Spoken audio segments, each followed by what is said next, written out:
Hi, welcome to Market in a Minute. Is everybody enjoying the football season? I tell you what, it's hard for me to get on my chair on Saturdays watching college football. I tell you what, also, is that Indiana looks really good. They look really tough. A big win over Oregon. Ohio State's a team to beat. We've got probably the best defense in the country. Really good defense. So many good athletes. Great passing attack, but we don't have a running game. We need a running game. So China has a big card to play, and we saw that last week. We're going to give you our view of the bull bear base case, and then what the market needs to really move higher. So we think it's kind of getting stuck here. We don't think there's much upside left in the overall markets near term, and the markets need to get some rotation. But you need one or two things. You need a major pullback in the overall markets, and or you need a big cut in interest rates to get the rest of these stocks moving up on a more sustainable basis. The market update. Okay, China's playing their cards. They got a big card. They got the rare earth minerals to play. China dominates this, 70% market share. And they're taking more of a wartime approach, I think, to this than what we would like, in that they're now saying, okay, we're selling these materials to you, but you're going to use it in your military. You're going to make these really high-tech missiles, and then all your super fighter jets with these materials. And so they're not liking this. So it'll be interesting to see what happens at the meeting at the end of October between Trump and Xi. The market declined, S&P 500 declined 2.7% last Friday when Trump said he was going to impose that 100% tariff. It ended up bounced some on Monday, and the NASDAQ really got hit in a big way and also bounced nicely on Monday. We'll see what the follow-through looks like in the coming weeks. Jamie Dimon said this really well, that we should be stockpiling bullets, not stockpiling cryptocurrency. I can't agree more with this, And then to stockpiling bullets, okay, we need rare materials. There is something happening with this. So the government continues to invest in these startup companies that are mining these rare materials, but we need to source it from somewhere else as well.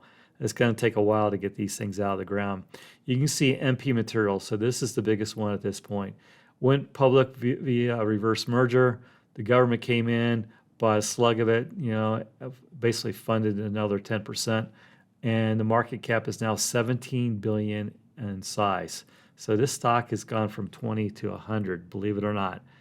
17 billion. That's way more than the overall size of the global market. So it's really hard to justify the valuations in this stock and the rest of the group, really. We continue to look for ways to play this. And then First Brands, this is a auto manufacturer, auto parts manufacturer. Looks like the big scam there. Someone ripped off a couple $1 billion, and they can't make their debt payments. This will be really interesting to see all this come out in the open. But 11 billion in debt. Really, there's not a lot of lenders that have a lot of exposure here, so we don't see it as a major market moving event. But it just goes to show you the spreads between investment grade debt and junk are really tight. So maybe that the lower end of the investment, lower end of the quality curve should be much higher than what it is currently. So B paper should be probably much higher in yield than where it is. And so that's maybe not a great thing for the BDCs and some of the private equity, private debt players in the stock market. Their stocks have come down in a big way. Some of the BDCs look really interesting to us. I'm not sure if it's all done being washed out, but our favorite there is Blackstone. The upside versus downside in the overall markets. So the bull case, looking out to 2027, and maybe $330 in earnings, $24 and 24 times earnings, gets you about 8,000 on the S&P. But everything has to stay good. Fed has to continue to cut rates. Capital spending has to continue in AI. at a strong pace. The economic policies of Trump need to stay in place, and the world needs to stay calm. So that's a lot of ifs to occur to get 20% upside over a 2-year period. So looking at the bear case, I think the bear case is about 15 times the $300 in earnings. That's where it got to back in, this big decline here in 2024, 2025. So got down to about, 17 times earnings, about 15 times. It's down about 30% from where it is. So that's a reasonable expectation for the downside. So the upside 20, downside 32, sure favors to be a little bit cautious here. So what if, okay, this is a good chart.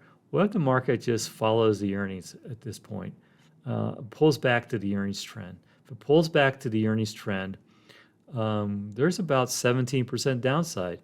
5,500 on the S&P is kind of where the stock market should be if it just followed the earnings trends. And if you go back to these periods here, go back 10 years, we had a lot higher, a lot lower, interest rates back then. And, we've had some significant multiple expansion over time.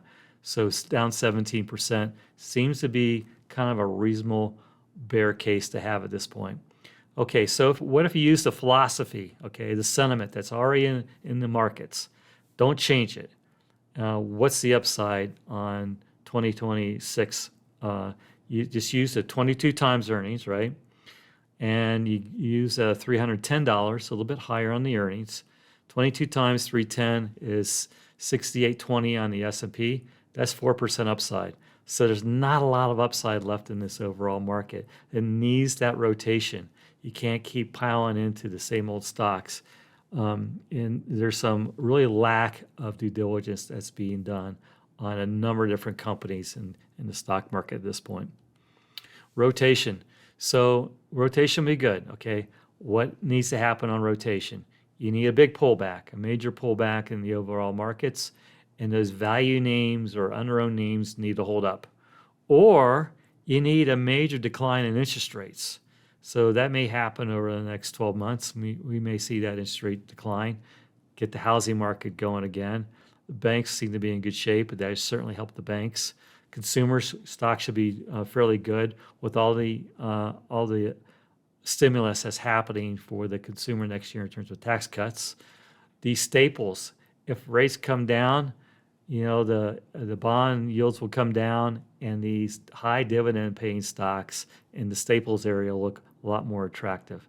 So we see, a big opportunity for some of this technology exposure to rotate to other areas of the overall stock market. So looking at some of these. So small caps on a relative basis, really, really cheap. So and they're about as cheap as they get on a relative basis versus large cap. So on an absolute basis, they're very cheap as well. The housing area, we see multiple years of this being really good for the housing stocks.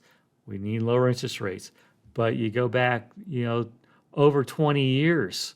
So, the existing home sales are still well below the peak of over 20 years ago. So it'd be nice to see this recover. Healthcare valuations. Healthcare stocks have never been this cheap on a relative basis. And then you look at the biotech group. So the biotech group, near and dear to our hearts, right? Okay, so this is a 20-year view of the biotechnology stocks. So that first big cycle occurred 20 years ago. That went up 4x. Okay, correction, big bear market. And then went up 100%, big bear market. And went up another 100%. It's got nice support down here, but it's bounced off that support level as we predicted. Remember we talked about this? So we were pounding the table on this group. It's up 62% from that point. And we think that there's more upside to occur in this space. We feel really strongly, don't own the group. The group's going to work, but don't own the group, buy individual stocks, and that's what we're here to help. So also look into earnings reports. So the banks are going to have good earnings. The one we're focused on is Capital One. Okay, we really like that one. In the consumer area, we like Kimberly-Clark a lot. Nice big dividend yield, cheap as heck, but you could buy any of the staple stocks at this point. They're all really cheap. We're going to come back to the housing stocks. Some of these housing names have pulled back in a big way recently. So we like the opportunities there in that long cycle that's going to occur. Dividend paying stocks over time, we think that's going to be a nice way to play the overall markets. So you don't have to take a lot of risk to get good returns. And some of the stuff that's happening in select names, it's not going to last. Okay, like MP Materials, you got to ask yourself, okay, where's this stock? Where does it become attractive for a value player? So if you get a bear market, where does the value guy come in? I'm going to guess it's going to be down here around $20. I think it could get wiped out.